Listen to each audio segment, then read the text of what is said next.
Market traders and investors కోసం హైదరాబాద్ లో wealth expo April 4-5 తేదీల్లో జరుగుతుంది. రిజిస్టర్ అవ్వడానికి డిస్క్రిప్షన్ లో ఉన్న లింక్ ని క్లిక్ చేయండి లేదా స్క్రీన్ పై కనిపిస్తున్న నెంబర్ కి కాల్ చేయండి.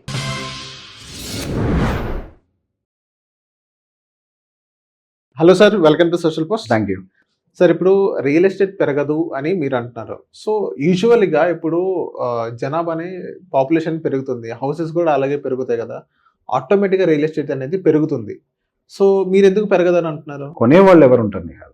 ఉన్న పాపులేషన్ పెరుగుతుంది కదా సార్. పాపులేషన్ పెరిగితే కొనేవాడు ఉండాలి కదా నిహాల్. ఇప్పుడు ఒక చిన్న లెక్క చెప్తాను. ఇండియన్ ఇప్పుడు బిజినెస్ అనేది మంచిగా గ్రో అవుతుంది. సో ప్రతి ఒక్కరి దగ్గర ఇప్పుడు వాట్ ఎవర్ ఇన్ఫ్లేషన్ బీట్ చేసినా గానీ డబ్బులు ఉంటాయి ఎంతో కొంత. White whether it is white or it is a black. So graduation అయిన వెంటనే మంచి మంచి ప్యాకేజెస్ వస్తున్నాయి.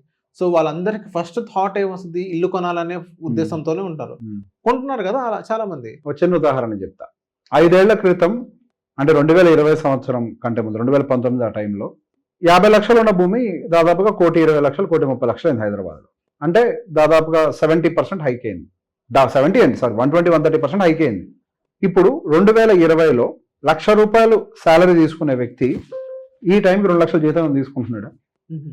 5 years డబల్ కాదు salary. Salary grows at the rate of 7% max. Initial టైంలో జంప్స్ వస్తాయి అంతే. ఎందుకంటే వాళ్ళకి అది కూడా ఐటీకే పరిమితం, not for all jobs. Only IT వాళ్ళు ఎంతమంది ఉంటారు Nihal? IT people are limited. 2 కోట్ల మంది ఉంటారు, 3 కోట్ల మంది ఉంటారు, 150 కోట్ల జనాభా. లిమిటెడ్ పీపుల్ చాలుగా రియల్ ఎస్టేట్ పెంచడం సరిపోదు. నేను చెప్తాను, వాళ్ళకి లైఫ్ స్టైల్ కూడా తక్కువ, లైఫ్ టైం తక్కువ వాళ్ళది. They get retired early. So అందుకే ఇనిషియల్ గా జీతాలు ఎక్కువ ఇస్తారు అంతే. డబ్బులు దాచుకుంటారని మనమే భ్రమపడతాం, దాని గురించి మళ్ళీ మాట్లాడదాం. జీతాలు అంత ఫాస్ట్ గా పెరగదు. సో ఎఫోర్డబిలిటీ మిస్ అవుతుంది. ఇక్కడ ఏమవుతుంది అంటే 50 లక్షల భూమి రేట్ అంటే కొద్ది గట్ట ఏటో ఏదో ఒకటి చేసుకోగలుగుతాం. అదే ల్యాండ్ 1,50,00,000 ఏంది అని అంటే ఎఫోర్డబిలిటీ మిస్ అవుతుంది కదా. ఇప్పుడు నార్మల్గా ఒక 50 లక్షలు దానికనంటే సరే ఒక 10 ఏళ్ళు ఏదైనా ఈఎంఐ పెట్టుకుంటే క్లియర్ చేసుకుంటాం.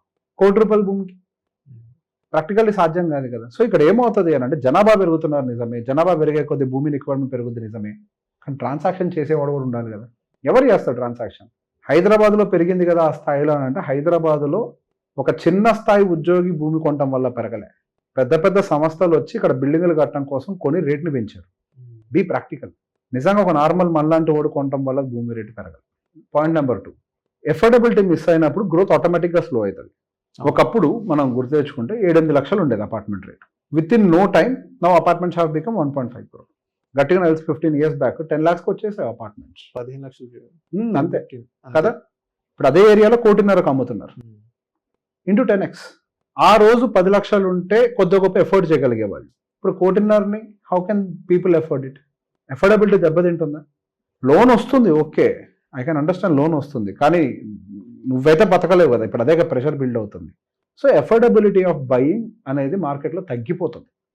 ఇండియాలో మనం బతకడానికి సరిపడా జీతాలు రావు. మనం అనుకుంటాం 2 లక్షల జీతం వస్తే గొప్ప అని. అది దేనికి సరిపోవు. సినిమా థియేటర్కి వెళ్ళి పల్లెలు కొనుక్కోవడానికి సరిపోతాయి. అది నిజం. Okay, be practical. పిల్లల భవిష్యత్తు వీటన్నిటికీ it is not going to be that easy. So ఇప్పుడు అమెరికాలో చిన్న ఎగ్జాంపుల్ చెప్తా. అమెరికాలో ఒక అపార్ట్మెంట్ రేటు 4.5 నుంచి 5 కోట్లు ఉంటుంది. ఒక నార్మల్ డీసెంట్ ఇల్లు, డీసెంట్. సేమ్ అదే ఇల్లు మన ఇండియాలోకి వస్తే ఒక 1,50,00,000 అవుతుంది. 1,50,00,000 కూడా ₹1,00,00,000 అవుతుంది. 1,50,00,000 కోటి వేసుకో, రౌండ్ ఫిగర్. డీసెంట్ ఇల్లు ₹1,00,00,000 అవుతుంది. అమెరికాలో 4 కోట్ల అపార్ట్మెంట్ కొనుక్కోవాలి అని అంటే వాడికి 4 years శాలరీ చాలు కదా. 4 years శాలరీ తోటి అపార్ట్మెంట్ కొంటాడు. మన దగ్గర ₹1,00,00,000 అపార్ట్మెంట్ కొనాలి అని అంటే నెలకు ₹1,00,000 జీతం ఉన్నాడు, ఎన్ని సంవత్సరాలు పని చేయాలి సార్? కానీ సార్ అక్కడ అపార్ట్మెంట్ ఇంట్రెస్ట్ కూడా తక్కువ. అక్కడ ఇంట్రెస్ట్ తక్కువ, జీతాలు ఎక్కువ. అక్కడ 4 సంవత్సరాల శాలరీ తోటి నువ్వు ఒక అపార్ట్మెంట్ కొనేస్తావు. అదే జీతం ఇండియాలో అయితే ఇంకా లగ్జరీగా విన్ అవ్వచ్చు గేమ్. ఇండియాలో అంత రాదు ప్రాక్టికల్లీ. ఆ జీతం తక్కువ అక్కడ ప్రెసెంట్. సో అదే సిచ్యువేషన్ మళ్ళీ ఇండియా కూడా రావచ్చుగా. బేసిక్ గా సో ఎవ్రీ ఇయర్ ఇన్ఫ్లేషన్ ఎంత పెరుగుతుంది? బేసిక్ గా ప్రాబ్లం ఎగ్జాక్ట్లీ అక్కడ శాలరీ ఎక్కువ. ఇప్పుడు మనం ఏమంటాం అంటే 4 కోట్ల అపార్ట్మెంట్ ఉందాం. Okay, you are earning 10 lakhs per month. 12 months you will earn 1.2 crore. Okay, apartment price is 4 crores. 4 years you can buy an apartment. 4 years salary is equal. అంతే కదా, మీకు 4 years salary ఈక్వల్ ఉంటుంది. హైదరాబాద్లో నెలకి 1,00,000 అనుకోండి, 12 లక్షలు సంపాదిస్తున్నారు నెలకి, సంవత్సరానికి. Apartment rate ₹1,00,00,000. ఎన్ని సంవత్సరాలు కష్టపడితే ఒక అపార్ట్మెంట్ వస్తుంది? 8-9 సంవత్సరాలు. పాయింట్ ఏంటంటే ఎఫోర్డబిలిటీ ఇన్ ఇండియా కష్టం. ఇండియాలో బతకడం కంటే అమెరికాలో బతకడం ఈజీ. ఎఫోర్డబిలిటీ అంటే అక్కడ శాలరీ అంత వస్తుంది. మన ఇండియాలో కాస్ట్ ముందు పెరిగింది శాలరీ కంటే ఫాస్ట్గా. ఇప్పుడు ఏమవుతుంది, కాస్ట్ ముందు పెరిగింది కాబట్టి శాలరీస్ పెరిగేదాకా కాస్ట్ ఇంకా ముందరికి వెళ్ళడానికి ఇష్టపడదు. ఇప్పుడు శాలరీస్ కూడా పెరుగుతాయి, కాస్ట్ పెరుగుతాయి. ఇది పెరిగేదాకా ఇది పెరగదు ఇక కాస్టింగ్. ఓకే, ఎఫోర్డబిలిటీ మీట్ అవ్వాలి కదా. Now it is almost at into 10 times of your annual package apartment rate. ఇప్పుడు నీ శాలరీ కూడా దానికి మ్యాచ్ అవ్వాలి. అది 5 below ఉండాలి. 10 టచ్ చేసింది అది అంటే నీ యాన్యువల్ శాలరీకి 10 times వెళ్ళింది అపార్ట్మెంట్ ప్రైస్. ఎఫోర్డబిలిటీ లేదు. It is not just affordability of apartment, it could be education, అన్ని అంతే ఉన్నాయి. స్కూల్ ఫీజ్ అంతా 1,50,000 2 లక్షలు. It is more than A 1 month package.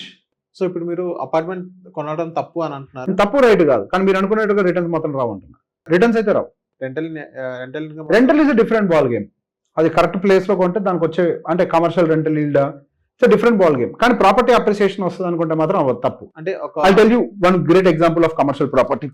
నేను చూసింది హైదరాబాద్ లో ప్రాపర్టీ ఒకటి ఉంటుంది, కమర్షియల్ ప్రాపర్టీ. ఇక్కడ కేపీహెచ్బి జేఎన్టీ ఎదురు ఒకటి ఉంటుంది, పేరు చెప్పాను. కమర్షియల్ బిల్డింగ్, అది కార్పొరేట్ బిల్డింగ్. 10 సంవత్సరాల క్రితం అందులో square feet rental yield 65 rupees ఇచ్చేవాళ్ళు, 65 రూపాయలు 10 సంవత్సరాల క్రితం. ఇప్పుడు 55 రూపాయలు ఇస్తున్నారు. ఎందుకండి?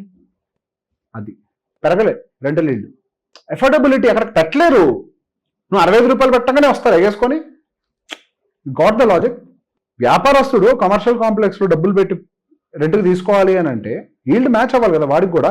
65 రూపాయలు పెడితే పెడతారా? You got the point. ఇప్పుడు మార్కెట్ కండిషన్ సేమ్ ఉంది. 10 years బ్యాక్ ఇట్లా జరిగింది, మళ్ళీ ఇప్పుడు జరిగింది. 55 rupees everywhere in Hyderabad. 10 years back 65 రూపీస్కి ఆఫర్ చేసింది అదే బిల్డింగ్. ఇప్పుడు అదే 55 రూపాయలకు మళ్ళీ రెంట్కి ఇస్తున్నారు. ఓకే, ఇప్పుడు 10 years పట్టింది రియల్ ప్రైస్ మ్యాచ్ అవ్వడానికి. ఇప్పటి నుంచి పెరుగుద్ది రెంటల్ ఈల్డ్ వాళ్ళకి. 65 చిన్నగా పెరుగుద్ది. 10 years పట్టింది, ఇట్ టుక్ 10 long years. ఇప్పుడు కూడా సేమ్ కండిషన్. ట్రయల్స్ ఎక్కడికి వెళ్ళి కూర్చున్నాయి. It will take time to match. జనాల సంపాదన పెరగాలి. ఎన్ని అపార్ట్మెంట్లు ఇంకా ఖాళీగా ఉంది. ఫస్ట్ అపార్ట్మెంట్ అవన్నీ సేల్స్ కానప్పుడు రియల్ ఎస్టేట్ పెద్దగా మూవ్ అవ్వట్లేదు అని చెప్పి న్యూస్లో వచ్చినప్పుడు విత్ ఇన్ 2 years మొత్తం అమ్మేస్తా అన్నారు. చాలా అయింది ఇప్పటికి. అట్లా అవ్వదు. ఎందుకు ఛాలెంజ్లు చేయటం? It's over supply. ఒప్పుకోరాదు. ఓవర్ సప్లై ఉంది.